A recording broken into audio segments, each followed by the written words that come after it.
Labour department में complaint करने के बाद अगर आपका कंपनी के साथ सेटलमेंट भी हो जाए, आप तब भी अपनी कंपनी के अगेंस्ट लीगल एक्शन ले सकते हो। और ये बात मोस्ट ऑफ द एम्प्लॉयज़ नहीं जानते।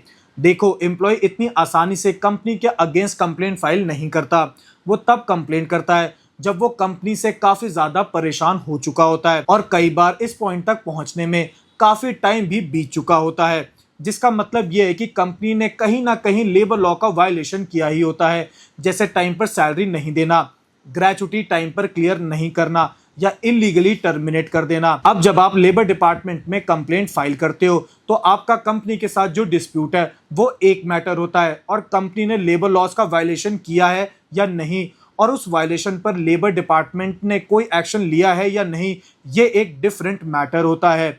इसलिए मान लीजिए कंप्लेंट फाइल करने के बाद कंपनी आपसे सेटलमेंट कर लेती है, आपके पेंडिंग ड्यूज या जो भी आपका डिस्प्यूट था वो कंपनी के साथ रिजॉल्व हो जाता है।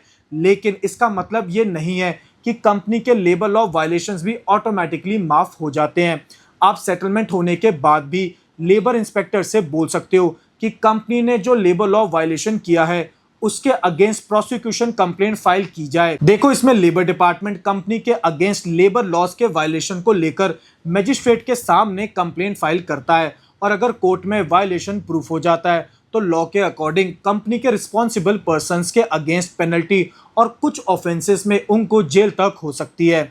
देखो, यही वो स्टेज है जहां अगर लेबर इंस्पेक्टर प्रोसिक्यूशन कोर्ट में फाइल नहीं करता तो कंपनी के साथ वो सेटिंग करके उनसे पैसे ले लेता है और उनके अगेंस्ट कोई एक्शन नहीं लेता, और इसी वजह से कंपनी बार बार लेबर लॉस तोड़ती रहती है। तो अब ये डिसीजन आपको लेना है, आपको कंपनी से सिर्फ सेटलमेंट करके उन्हें छोड़ देना है या फिर उन्होंने जो लेबर लॉस वायलेट किए हैं उनके लिए उनके अगेंस्ट एक्शन भी करवाना है। कमेंट करके जरूर बताना कि आप क्या चाहते हो, और ऐसे ही प्रैक्टिकल लेबर लॉ इन्फॉर्मेशन के लिए लॉ विद विक्रम को फॉलो करना मत भूलना।